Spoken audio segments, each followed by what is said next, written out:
Assalamualaikum warahmatullahi wabarakatuh. Salam sejahtera untuk kita semua. Sahabat Lira, apa kabar? Mudah-mudahan dalam keadaan sehat walafiat dan tentunya dalam lindungan Allah Subhanahu wa taala. Bertemu lagi dengan saya Abi dalam Bincang Sehat bersama Rumah Sakit Lira Medika, dan kali ini saya sudah kedatangan Dr. Irma, dokter umum dari Rumah Sakit Lira Medika, yang akan sama-sama membahas seputar MPASI pada anak. Oke, tanpa menunggu lama lagi, saya akan langsung menyapa Dr. Irma yang sudah hadir. Selamat siang, Dr. Irma. Apa kabar? Selamat siang, baik. Sehat ya, Dok ya? Iya. Dr. Irma, terima kasih atas sudah mampir ke sini ya, Dok ya. Iya. Nah, kita hari ini akan membahas seputar MPASI pada anak. Mungkin sahabat Lira semuanya ada ibu-ibu muda nih, Dok, yang belum tahu sebenarnya seberapa penting sih MPASI untuk anak ini. Nah, sebenarnya kalau dari sudut pandang dokter sendiri ataupun dari sudut pandang medis ini, pengertian dari MPASI itu sebenarnya apa sih, Dok? Ya. Pengertian dari MPASI ini adalah makanan pendamping ASI. Oke. Idealnya itu diberikan sebenarnya pada saat usia bayi 6 bulan. Oke. Akan tetapi dari WHO ataupun dari IDAI, Ikatan Dokter Anak Indonesia, itu merekomendasikan dimulai dari usia 4 sampai 6 bulan. Oke. Nah, untuk MPASI sendiri, kenapa MPASI harus diberikan, Dok? Apakah tidak cukup hanya untuk ASI aja gitu, Dok? Ya, soalnya kenapa MPASI itu penting, karena pada saat usia bayi 6 bulan itu ASI saja sudah tidak cukup, sudah tidak cukup untuk memenuhi kebutuhan nutrisi bayi. Itu pertama. Nutrisi bayi itu pada saat 4 sampai 6 bulan atau pada saat idealnya 6 bulan itu sudah membutuhkan makronutrien dan mikronutrien. Supaya apa? Supaya nantinya tidak terjadi stunting ataupun gangguan tumbuh kembang. Yang kedua, untuk menstimulasi fungsi atau kekuatan oromotor. Oromotor itu meliputi apa? Oromotor itu meliputi otot-otot yang ada di kepala, di wajah, di kerongkongan, dan di tenggorokan. Untuk apa? Untuk menstimulasi seperti untuk mengunyah terus, menutup bibir supaya tidak mengeces terus. Oke, jadi sangat penting ya, Dok ya, MPASI ini diberikan oleh anak-anak di usia yang tadi 4 sampai 6 bulan, Dok ya? 4 sampai 6 bulan. Oke. Dan juga dia itu fungsinya untuk mengenalkan atau menstimulasi berbagai rasa dan berbagai tekstur. Oke. Jadi nggak ASI aja ya, Dok ya? Jadi mengenalkan berbagai makanan lah ini kayak gitu ya, Dok ya? Nah, Dok, sebenarnya kalaupun secara syarat MPASI ini pada anak ini ada nggak, Dok? Contoh misalkan nih ibu-ibu muda di rumah atau sahabat Lira semuanya yang bingung nih kira-kira kandungannya seperti apa, terus waktunya harus seperti apa gitu, Dok? Ada nggak syarat-syaratnya? Iya, syarat MPASI itu ada 4. Pertama itu harus tepat waktu. Tepat waktu itu idealnya itu pada bayi 6 bulan. Cuman dari IDAI dan WHO itu merekomendasikan 4 sampai 6 bulan. Tapi itu ada syarat siap MPASI. Contohnya yang pertama itu ke bayi itu harus bisa duduk tegap dengan kepala tegak. Terus yang kedua itu ketika bayi melihat orang dewasa makan, dia akan mencoba meraihnya dan memasukkan ke mulutnya. Ketika dikasih susu, misalkan satu hari itu porsinya dia susunya 9 botol atau 8 botol, dia sudah diberikan segitu porsinya, tapi dia tetap rewel dan tetap nangis. Nah, berarti dan berat badan bayi naiknya hanya sedikit, itu berarti sudah siap untuk MPASI. Meskipun usia dia di bawah 6 bulan, 4 sampai 6 bulan. Jadi memang kalau misalkan sahabat Lira semuanya nih ada yang punya bayi gitu ya, terus minum susu itu nggak cukup, itu mungkin udah semacam ada tanda-tanda ini harus sudah segerakan MPASI gitu ya, Dok ya. Nah, kita berbicara mengenai makanan yang memang nanti mungkin ibu-ibu muda khususnya nih yang bingung nih kira-kira makanan apa saja sih yang harus dipersiapkan gitu, kandungannya seperti apa, terus mungkin ada juga di jam-jam berapa gitu, Dok, mungkin ada nggak, Dok? Ada. Nah, itu termasuk nanti ke syarat yang kedua, yaitu adekuat. Adekuat itu makanannya harus terdiri dari makronutrien dan mikronutrien. Makronutrien itu MPASI harus terdiri dari karbohidrat, protein itu ada 2, protein hewani dan protein nabati. Yang ketiga itu lemak. Lemak itu bisa kita dapatkan dari misalkan dari mentega, dari minyak, dari kuah tulang atau kuah daging sapi. Terus yang keempat itu buah dan sayuran. Untuk mikronutriennya bisa dari vitamin-vitamin. Nah dok, bagaimana jika pemberian MPASI diberikan terlalu dini ataupun terlalu terlambat dok? Ya, apabila diberikan MPASI terlalu dini itu karena usia 4-6 bulan atau di bawah 4 bulan itu bayi pencernaannya belum sempurna, maka dia apabila dikasih makanan sebelum 4 bulan dia akan ususnya itu belum siap, maka mencernanya juga kurang siap, maka bisa terjadi konstipasi atau yang lebih parahnya itu terjadi invaginasi, invaginasi atau perlengketan usus sama usus masuk.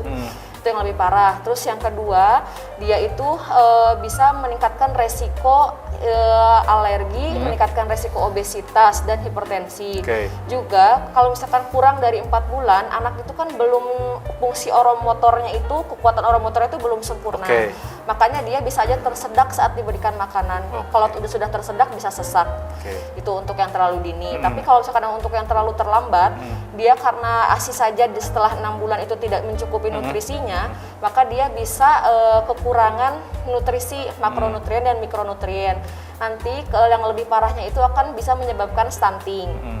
Terus yang kedua, dia itu bisa mengganggu fungsi oromotornya. Jadi ketika bayi tidak dikenalkan lebih tepat waktu atau terlalu terlambat, dia akan fungsi oromotornya akan tidak terlatih. Misalkan dia tidak bisa mengunyah, sulit untuk menelan, atau dia sulit untuk menutup mulutnya sendiri. Dok, tapi benar nggak nih kalau misalkan di awal pemberian MPASI harus makanan tunggal kayak seperti hanya diberikan kentang aja ataupun pepaya atau pisang aja, itu benar nggak? Itu tidak betul, karena MPASI itu pertama harus terdiri dari makronutrien dan mikronutrien tadi. Makronutrien itu terdiri dari karbohidrat. Misalkan karbohidratnya itu apa? Seperti nasi, seperti kentang, umbi-umbian. Yang kedua protein. Protein itu ada dua, ada hewani, ada nabati. Kalau misalkan yang hewani itu seperti daging sapi, daging ayam, ati sapi, ikan, seafood dan terus untuk yang nabatinya itu bisa kita berikan tahu, tempe, dan kacang-kacangan. Terus harus diberikan juga lemak. Lemak itu bisa kita berikan minyak, bisa kita berikan kuah atau kaldu sapi, bisa kita berikan mentega. Tapi kalau misalkan lebih bagus mana dok? MPASI buatan sendiri ataupun MPASI instan yang sering dijual di supermarket dok? Sebenarnya sama aja, karena kan yang instan juga terdiri atas makronutrien dan mikronutrien. Apabila yang yang MPASI yang instan, kita tidak bisa menyamakan MPASI instan dengan mie instan. Itu beda banget ya. Karena dari MPASI instan itu sudah terdiri dari makronutrien dan mikronutrien tadi. Nah, tapi ada nggak dok cara penyimpanan MPASI yang benar dok?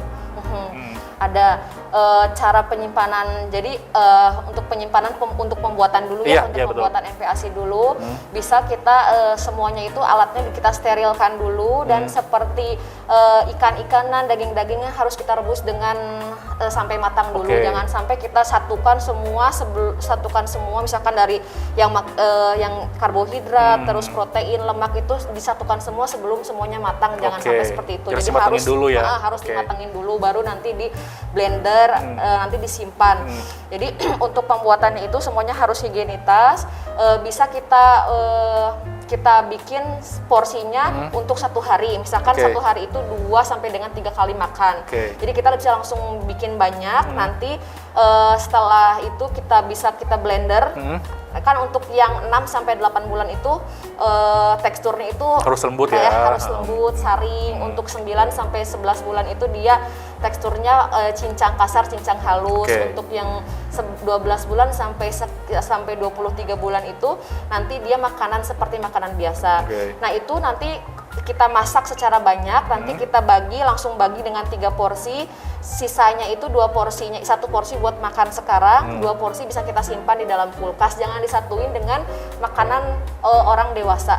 Jadi harus khusus ya dok, ya harus dipisah juga ya dok. Untuk jadwal pemberian MPASI ini ada nggak dok yang memang secara ideal lah bisa dikatakan seperti itu? Ada jadwal pemberian MPASI itu kita bikinkan jadwal misalkan ya jam 6 itu, jadi kita jeda selama 2 jam. Misalkan jam 6 kita berikan ASI, jam 8 kita berikan makan pagi, terus jam 10 kita berikan ASI ataupun kita berikan buah-buahan, sayur-sayuran diselang-seling. Terus jam 12 kita berikan makan siang, jam 2 ASI lagi atau buah-buahan atau cemilan, biskuit ataupun yang lainnya. Terus nanti jam 4 kita berikan makan terakhir. Makan terakhir, terus nanti jam 6 sore sampai nanti malam lagi sampai pagi lagi itu hanya ASI. Oke, jadi ini perlu dicatat nih sahabat Tira semuanya, apalagi ibu-ibu muda yang masih kebingungan nih MPASI itu jadwalnya seperti apa, tadi udah dijelasin sama dokter Irma nih, gitu. Dok, pertanyaan terakhir nih dok, ada nggak kekeliruan yang sering dilakukan ibu saat pemberian MPASI itu meliputi apa aja dok biasanya? Ada, biasanya tadi yang saya sudah sebutkan ya, kalau misalkan ibu-ibu tuh sering mencampurkan semua bahan-bahanan sebelum dimasak dulu. Nah itu salah ya ibu-ibu ya. Nah itu tuh harusnya kayak daging-dagingan, ikan, seafood semuanya itu harus kita godok dulu atau kita masak dulu ya, harus sampai matang dulu. Terus yang kedua itu boleh nggak diberikan garam? Boleh, karena dari bayi itu kita sudah membutuhkan natrium. Terus yang ketiga boleh nggak dikasih gula? Boleh, atau dikasih kalau micin gitu dok boleh? Oh tidak boleh. Nggak boleh ya? Nggak boleh. Untuk penyedap rasa itu tidak boleh. Ya, terus banyak juga kekeliruan. Biar bayi saya sehat dikasih madu, itu salah. Padahal jadi boleh madu itu tidak boleh diberikan pada usia kurang dari 1 tahun karena di madu itu ada Clostridium botulinum. Kalau di bawah usia 1 tahun usus itu belum siap, maka dia bisa, si bakteri itu bisa memberikan penyakit ke usus si bayi itu. Jadi untuk ibu-ibu di rumah jangan memberikan madu pada usia kurang dari 1 tahun. Jadi udah memang takar aja, memang ya udah segitu aja dok ya, jangan macam-macam lah kayak gitu ya dok ya. Oke dokter Irma, terima kasih atas pembahasannya mengenai seputar MPASI pada anak. Terakhir dok, closing statement kepada sahabat Tira semuanya atau ibu-ibu muda yang memang sedang menyimak episode seputar MPASI pada anak ini dok, silakan. Ya, untuk ibu-ibu di rumah jangan terlalu bingung, banyak baca untuk memulai MPASI, dan MPASI itu harus terdiri dari 4 tadi, harus terdiri dari karbohidrat, protein, lemak, dan juga sayur buah. Ya, enjoy aja, jangan tegang lah ya. Kadang kalau misalnya ibu muda apalagi yang baru punya anak itu kadang suka was-was dok, harus dikasih apa gitu dok. Oke, ada lagi dok? Udah cukup. Oke, jadi yang penting enjoy aja ya dok ya. Dan memang perbanyak yang namanya cari tahu lah, mungkin kalau misalkan sekarang banyaklah artikel-artikel di Google atau di mana ya dok ya untuk pemberian MPASI pada anak. Oke dokter Irma, terima kasih atas waktunya. Mungkin nanti kita akan membahas lagi di episode selanjutnya untuk sahabat Tira semuanya. Itu tadi pembahasan seputar MPASI pada anak bersama dokter Irma. Dan untuk sahabat Tira semuanya yang ingin bertanya, langsung saja tulis di kolom komentar, nanti kita akan bahas di episode selanjutnya bersama dokter Irma. Jangan lupa untuk like, komen, dan juga share episode kali ini. Terakhir, layanan terbaik untuk Anda dan keluarga, Kelira aja, lebih dekat, lebih aman, bersih, dan nyaman. Saya Abi beserta dokter Irma pamit undur diri. Sampai jumpa di Bincang Sehat selanjutnya. Wassalamualaikum warahmatullahi wabarakatuh.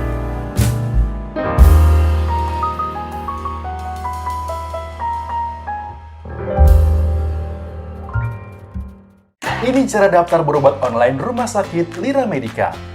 Lihat daftar poliklinik spesialis.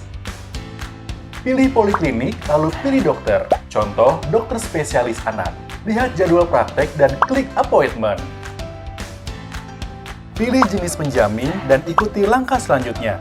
Pilih jam praktek dokter dan tentukan apakah akan datang langsung, telekonsul, atau drive-thru. Selamat, appointment Anda berhasil. Untuk informasi diskon, pilih menu promo di halaman utama. Beragam diskon menarik tersedia di banyak merchant yang sudah bekerja sama. Spesial hanya untuk pasien Rumah Sakit Lira Medica. Ayo, download aplikasinya sekarang.